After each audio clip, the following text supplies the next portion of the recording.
Alors, bienvenue à tous, bienvenue dans ce webinaire sur l'adaptive learning. Je rappelle, donc nous sommes ensemble pour une vingtaine de minutes, 15 minutes de présentation, 5 minutes de questions-réponses. J'essaierai de répondre au maximum de questions, dans la limite de mes compétences, bien évidemment. Si vous souhaitez enrichir le débat, n'hésitez pas, vous pouvez commenter, et je pourrai lire vos arguments, vos petits commentaires en direct. Alors, lors de cette vingtaine de minutes, nous aurons deux objectifs. Le premier, définir ce qu'est l'adaptive learning, et puis le deuxième, identifier les usages que l'on peut en avoir et juger de son utilité. L'objectif principal, c'est qu'à l'issue de ce webinaire, vous puissiez pouvoir parler librement de l'adaptive learning sans pour autant dire d'énormité. On va vous apporter les clés de l'adaptive learning sans pour autant, évidemment, aller dans le détail des choses.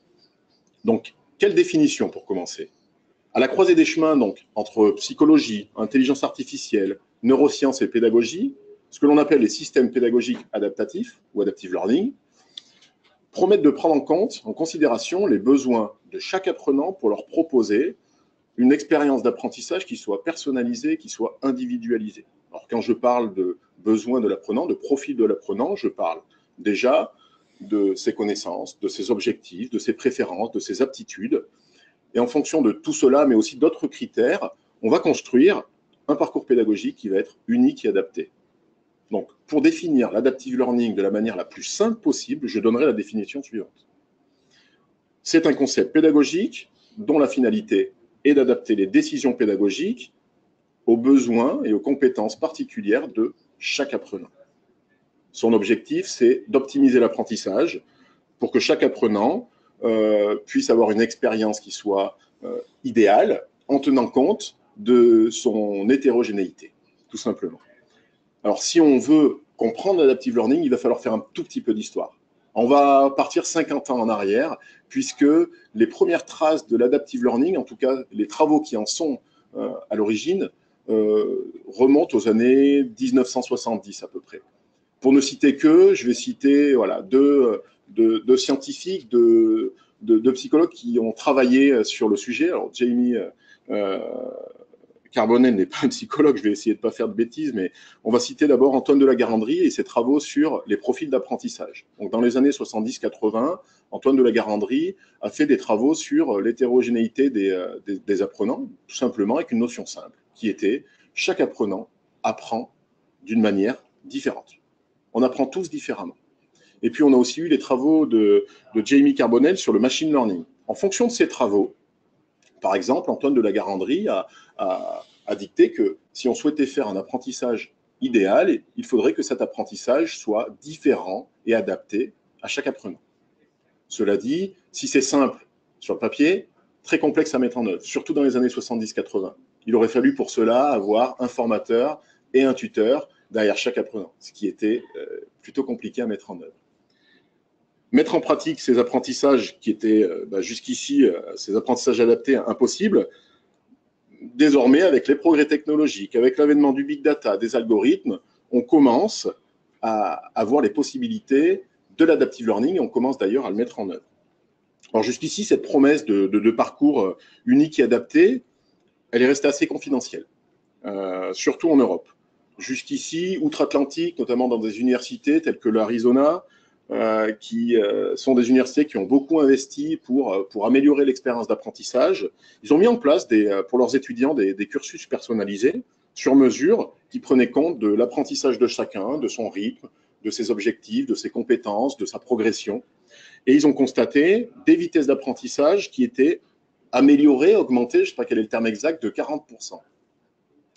Désormais, en 2018, les éditeurs proposant des solutions d'adaptive learning sont de plus en plus nombreux. D'ailleurs, tous n'utilisent pas les mêmes modèles pour construire leur système pédagogique adaptatif. Pour ne citer que, on a par exemple Newton, qui est le leader américain, et puis en France, on a Domotio, qui produisent chacun des systèmes d'adaptive learning qui ont fait leurs preuves à ce jour. Donc concrètement, comment ça fonctionne ? Si on part de ce que l'on connaît déjà, aujourd'hui, on a par exemple des formations, ce qu'on appelle avec des parcours séquentiels. Parcours séquentiel, c'est tout simplement un parcours, celui qu'on connaît tous, c'est le plus adapté, dans nos salles de formation et dans nos salles de cours.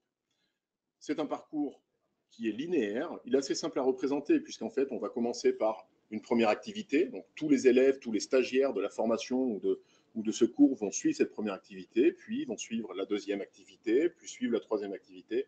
Bref, vous avez compris, une progression qui est linéaire. On part d'un point A, on passe à un point B en suivant toutes les étapes. Et puis, il y a ce que l'on appelle le parcours conditionnel. Alors, soit par méconnaissance, soit par simple erreur, souvent on confond ce parcours conditionnel avec justement l'adaptive learning. Le parcours conditionnel, tout simplement, c'est un parcours où on va retrouver le même principe que le parcours séquentiel que l'on a vu précédemment, donc activité 1, activité 2, activité 3, activité 4, sauf que notre parcours va être conditionné, notre progression, en fonction de nos résultats. Un exemple, j'ai suivi l'activité 1, je l'ai réussi, je passe à l'activité 2, je la réussis avec un score qui, par exemple, est supérieur à 70% de la note globale, eh bien, je vais passer à l'activité 4. Un autre stagiaire, dans le même cas, aura peut-être, entre guillemets, échoué à la première activité et va être invité soit à la recommencer, soit être envoyé vers une autre ressource plus adaptée. Et donc, ce conditionnement va être basé sur ce que l'on appelle les résultats. On parle de séquencement. Ça marche évidemment dans les deux sens. C'est-à-dire qu'on peut être invité à aller plus loin, sauter une étape et aussi à revenir en arrière. On a un autre cas de parcours qui peut être adapté, puisque le parcours conditionnel, c'est déjà une première étape vers un parcours adapté, vers de l'adaptive learning. Mais néanmoins, ce n'est pas la forme la plus complexe de l'adaptive learning. Si on va un petit peu plus loin, on a ce que j'ai appelé les parcours complexes. Je ne sais pas si c'est le terme exact. Donc, le parcours complexe, si je dois le décrire, c'est un parcours qui va être organisé par paliers, donc comme on a sur le visuel. Dans ces paliers, on peut avoir une progression qui est linéaire, donc activité 1, puis activité 2, puis activité 3. Ou bien on va avoir une progression conditionnelle, en fonction de mes résultats, comme on l'a vu précédemment. Si ce n'est que pour passer d'un palier à un autre, donc du palier 1 au palier 2 ou du palier 2 au palier 3, il va falloir réunir certaines conditions. Ces parcours complexes s'apparentent à ce que l'on connaît parfois dans les jeux vidéo. Pour débloquer le niveau suivant, il faut avoir réussi un certain nombre de conditions. Alors, ce n'est pas de la gamification, mais c'est juste qu'on a complexifié la progression dans le parcours et elle est déjà adaptée à chaque apprenant. Donc, on est déjà, encore une fois, comme on l'était avec le conditionnel, sur des parcours adaptés. Et puis, comment fonctionne l'adaptive learning dans sa forme la plus complexe? Eh bien, on a tout simplement un parcours qui va être adapté en tenant compte des modèles suivants. Donc, le profil de l'apprenant. On l'a vu, Antoine de la Garandrie, dès les années 70, a mis en évidence une chose qui me paraît logique et évidente aujourd'hui. Chaque apprenant est différent et il apprend à sa propre manière. Si on prend compte de chaque profil, si on prend compte les objectifs, donc ça c'est le second modèle, les objectifs pédagogiques, les objectifs de la formation, mais aussi les objectifs de l'apprenant, que l'on tient également compte de la typologie des ressources, les ressources pédagogiques que l'on a, par exemple des vidéos, des cours présentiels, des documents qui sont partagés, un exposé d'un enseignant, etc. Donc, on va tenir compte de tous ces modèles, et puis via des algorithmes propres à chaque système pédagogique adaptatif. Souvenez-vous, j'ai parlé tout à l'heure, par exemple, de Newton et d'Homosio, ils utilisent leurs propres algorithmes, vont proposer des parcours pédagogiques uniques et adaptés à chaque apprenant. Donc, l'adaptabilité d'un parcours, elle tient compte de 3 ou 4 niveaux. On va pouvoir jouer sur le séquencement, c'est-à-dire selon les résultats obtenus, souvenez-vous, le parcours conditionnel. Donc, on ne va pas limiter l'adaptive learning à cela, mais en tout cas, c'en est une composante. En fonction de ces résultats, l'apprenant va être orienté vers telle ou telle ressource, peut-être d'un niveau supérieur, d'un niveau inférieur, ou alors une ressource complémentaire pour approfondir une notion. Le deuxième niveau d'adaptabilité, c'est le contenu, la typologie de la ressource. Là-dessus, on va pouvoir jouer en fonction des préférences du stagiaire. Par exemple, on peut se rendre compte qu'un stagiaire qui apprend en visualisant des vidéos apprend plus facilement que lorsqu'il est mis dans une situation où on lui demande d'apprendre, je sais pas moi, avec des schémas ou avec de la lecture de texte, etc. Donc, on va peut-être privilégier le format vidéo.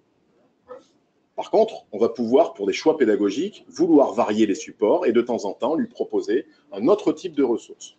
On va donc adapter, encore une fois, l'apprentissage, mais non plus en jouant sur le séquencement, mais en jouant sur le type de ressources, ce que l'on appelle le contenu. Troisième niveau, les évaluations formatives. Il s'agit ici d'ajuster les exercices pour qu'ils soient adaptés à chaque apprenant. Pour résumer, un exercice ni trop simple, ni trop dur, pour toucher ce que l'on va appeler la zone proximale de développement.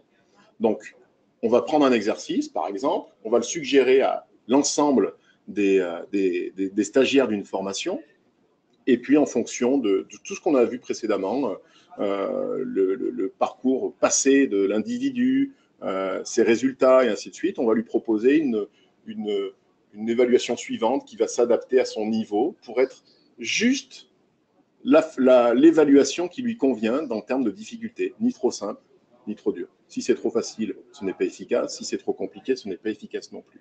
Et on va toucher, encore une fois, ce que j'ai appelé précédemment la zone proximale de développement. Et puis, il y a je ne sais pas si on peut parler de quatrième niveau d'adaptabilité. En tout cas, il y a un autre critère sur lequel on peut jouer, c'est la temporalité de l'apprentissage.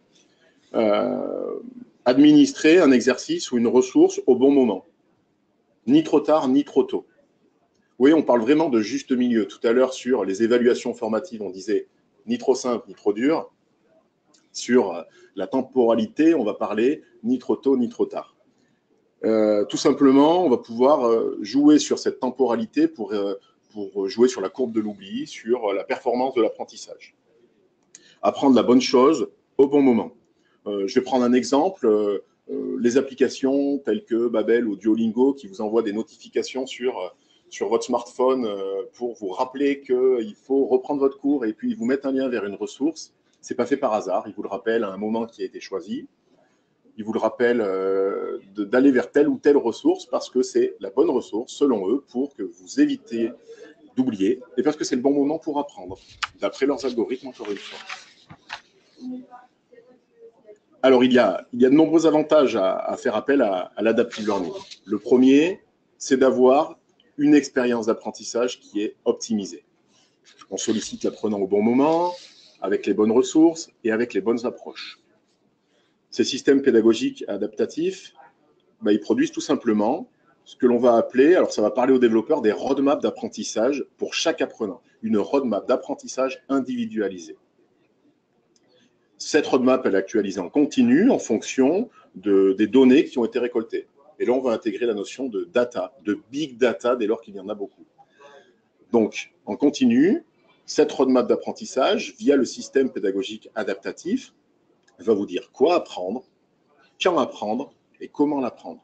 S'il y a une chose à retenir sur l'adaptive learning, c'est cela. Quoi apprendre, comment l'apprendre, quand l'apprendre.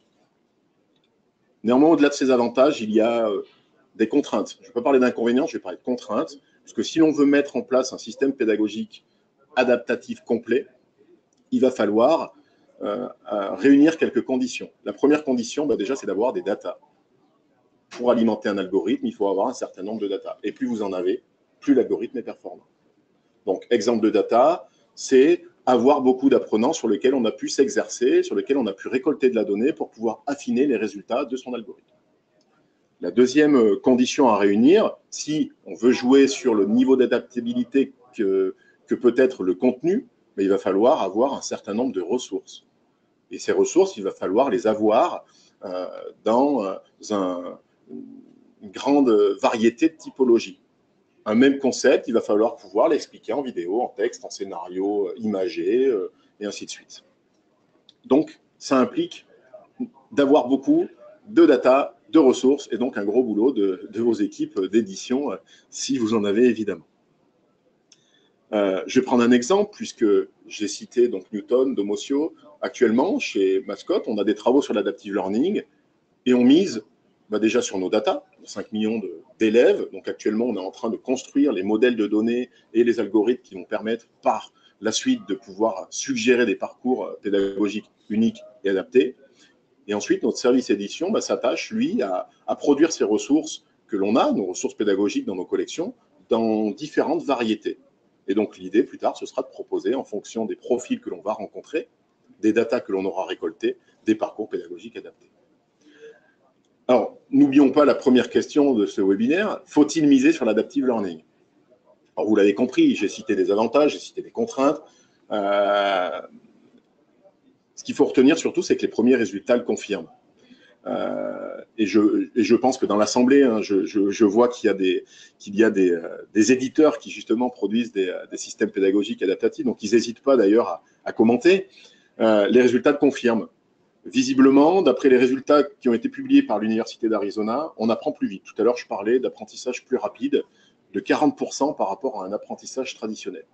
Concrètement, ils ont pris des groupes, ils ont appris de manière traditionnelle au premier groupe un concept. Ce concept a été maîtrisé en un certain nombre de temps, et puis ils ont pris un deuxième groupe sur lequel ils ont transmis ce concept avec de l'adaptive learning, donc avec des parcours qui ont été uniques et adaptés pour chacun. Et résultat moyen, c'est un temps réduit de 40% pour chacun des élèves du deuxième groupe. D'une manière générale, avoir un contenu adapté, ciblé, présenté à la bonne fréquence, au bon moment, il a toutes les chances d'atteindre ses objectifs en termes d'apprentissage. Donc je crois, personnellement, et je ne pense pas être le seul, que l'adaptive learning, c'est l'un des futurs de la formation. En tout cas, c'est une composante essentielle avec laquelle il faudra compter. Demain, les formations efficaces pourront et devront certainement compter sur des parcours adaptés. D'ailleurs, si vous avez pris connaissance des 21 mesures pour l'enseignement des mathématiques qui ont été retranscrites dans le rapport de Cédric Villani, vous avez pu constater que l'une de ces mesures est d'intégrer des parcours, des systèmes pédagogiques adaptés, l'adaptive learning, donc auprès des élèves pour qu'ils puissent mieux apprendre, mieux maîtriser les fondements des mathématiques. Alors, nous sommes à la fin de ce webinaire. Je crois avoir tenu ma parole, puisqu'il est 11h20, donc ça a duré une vingtaine de minutes. Ce que je vous propose, c'est, si le cœur vous en dit, c'est de me poser vos questions. J'aurai le temps de les lire. Si mes compétences me permettent d'y répondre, je prendrai le temps de le faire. Et puis sinon, peut-être que dans l'Assemblée, quelqu'un pourra y répondre. Et puis, si vous avez des remarques, n'hésitez pas à nous les faire parvenir. J'ai une première question de Guillaume. Guillaume qui me demande quelle différence il y a entre adaptive learning et individualisation de la formation. Alors, attendez, apparemment, on a un problème de son. Est-ce que tout le monde m'entend? Parfait. Merci, Evan.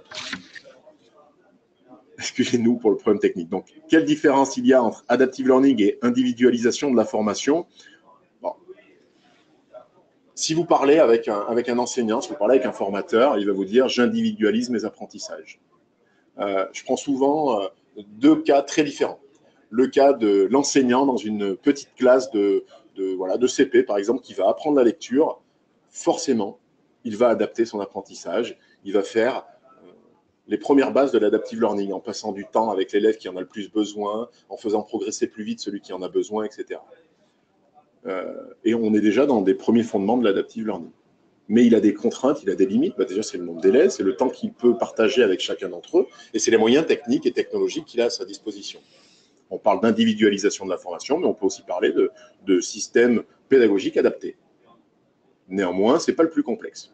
Et puis, le deuxième cas que j'y oppose, c'est l'enseignant qui est, par exemple, un maître de conférence qui est dans une université, qui va avoir 100 personnes en face de lui et qui va dérouler son cours. Peu importe le parcours de chacun des participants, peu importe leur compréhension, peu importe leur manière d'apprendre, il ne va pas pouvoir s'adapter, il ne va pas le faire. Donc là, on n'est pas du tout dans un système pédagogique adapté. On n'est pas dans une formation individualisée. Donc dès lors qu'on parle d'individualisation de la formation, on va avoir des notions d'adaptive learning. Ce que l'on a abordé aujourd'hui, c'est surtout les projets, les progrès d'individualisation de la formation, de systèmes pédagogiques adaptés qui ont été rendus possibles notamment grâce à la digitalisation.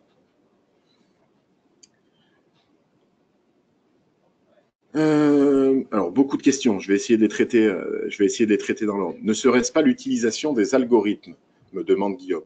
Alors, l'adaptive learning, ce n'est pas ça ne se limite pas simplement à l'utilisation d'algorithmes.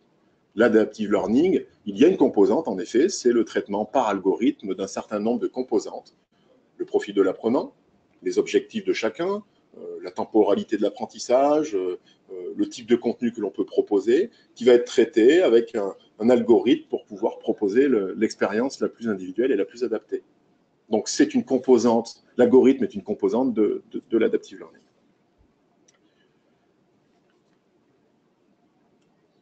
Jacques me demande si les systèmes d'adaptive learning sont-ils basés sur des courants pédagogiques ou sur le big data. J'ai envie de dire les deux, mais néanmoins, ce n'est pas une méthode pédagogique, l'adaptive learning. C'est un moyen pour optimiser l'apprentissage. Et pour optimiser l'apprentissage, on met en place l'adaptive learning, mais on conserve ou on innove avec d'autres méthodes pédagogiques, mais on utilise les méthodes pédagogiques, je ne vais pas dire traditionnelles, mais on utilise les méthodes pédagogiques courantes. On fait appel au big data, par contre, pour évidemment le faire. Widad me demande comment mettre en place l'adaptive learning en grande entreprise avec des profils différents. Bon, ben, petite ou grande entreprise, déjà, on va avoir des profils différents. C'est le principe de l'adaptive learning, c'est de répondre, d'apporter une réponse dans l'apprentissage à ces profils différents. Comment mettre en place l'adaptive learning? Ben, déjà, il va falloir tenir compte de votre environnement. Aujourd'hui, quels sont vos moyens que vous utilisez pour former vos stagiaires?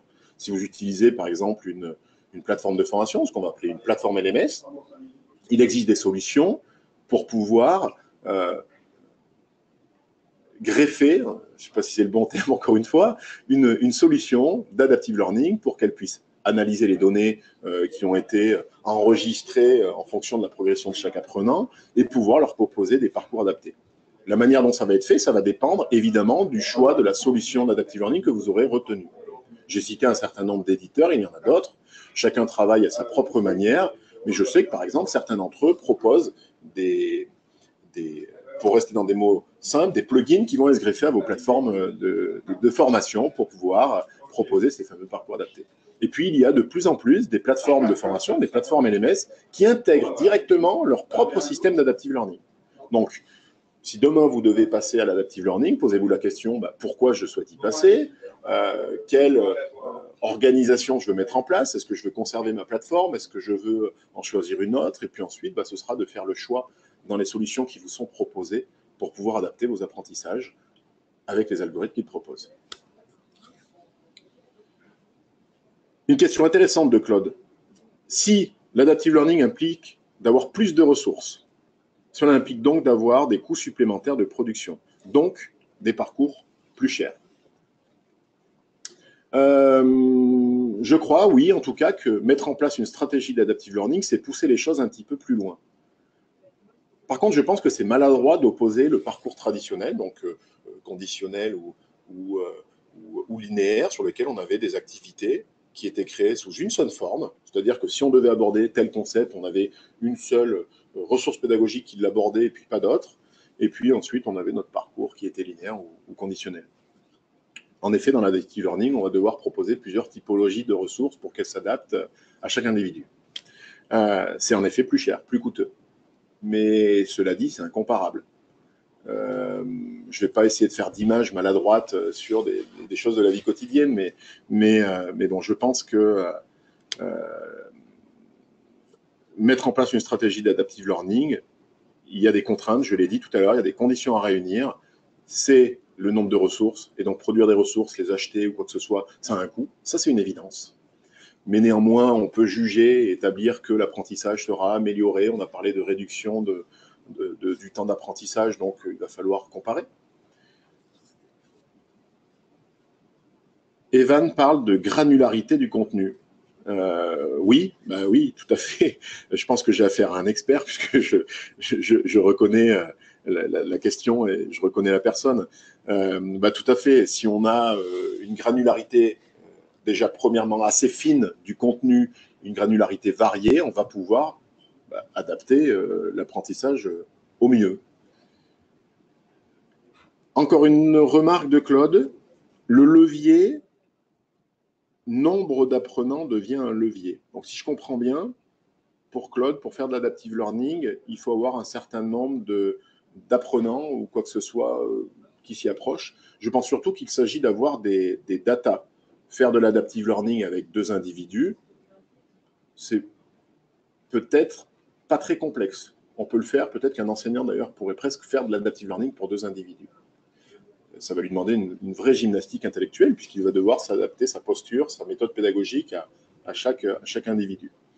Faire de l'adaptive learning avec un grand nombre de personnes, c'est un petit peu plus complexe. Mais néanmoins, ce qui permet de faire de l'adaptive learning performant, c'est d'avoir un grand nombre de profils d'apprentissage qui ont été analysés et sur lesquels on va pouvoir reproposer plus tard des pistes parce qu'on a le système qui a appris avec l'expérience. C'est d'ailleurs la définition du machine learning, je crois.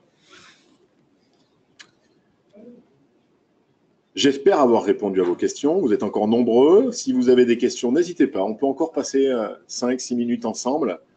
Et puis ensuite, eh bien, je vous inviterai à les poser tout simplement par écrit, puis on prendra le temps d'y répondre, évidemment. En tout cas, je vous remercie d'avoir été aussi nombreux. C'est une première pour nous. Je vais répondre à la dernière question, puis ce sera le temps pour moi de vous saluer et de vous dire à très bientôt pour le prochain webinaire. J'ai une question de Guillaume. Donc Guillaume qui demande comment récupère-t-on cette data sur nos apprenants? C'est là où le progrès technologique nous permet de faire un pas en avant. Ce pas en avant, c'est tout simplement avec les systèmes pédagogiques actuels, plateforme LMS par exemple, je le citais tout à l'heure, on va pouvoir offrir ce qu'on appelle un tracking, un suivi de l'activité de chaque apprenant. De plus en plus, aujourd'hui on parle de LRS, Learning Record Store. Tout simplement, c'est un système qui va enregistrer l'activité de l'apprenant. Et maintenant, le progrès permet d'aller au-delà de tout ce qui se passe dans le LMS. On est capable de savoir l'activité qu'il a eue, à quel moment il a consulté telle ressource, de quelle manière il l'a consulté. Certains systèmes vont même très loin sur l'attention avec une analyse oculaire. On est capable de savoir quelle recherche il a fait dans son navigateur, quelles ressources il a consultées en dehors de sa formation, etc. Et donc, toutes ces données vont pouvoir être stockées dans un Learning Record Store et puis ensuite vont pouvoir être analysées par l'algorithme, par exemple, ou par la plateforme LMS pour pouvoir proposer nos fameux parcours d'adaptive learning.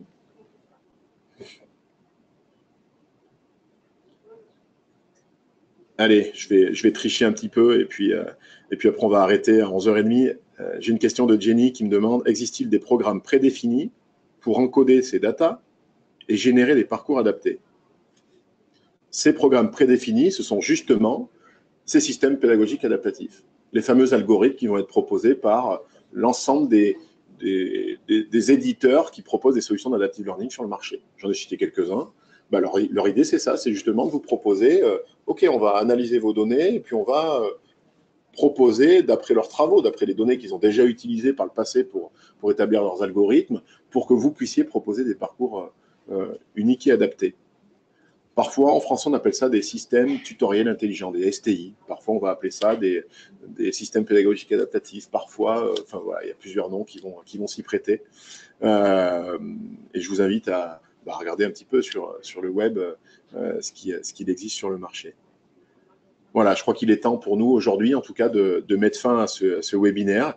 La discussion peut évidemment continuer par écrit.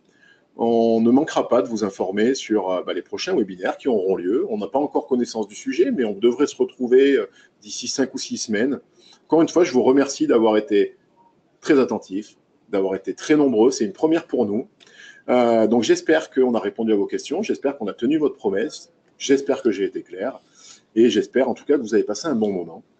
Et je vous remercie. À bientôt.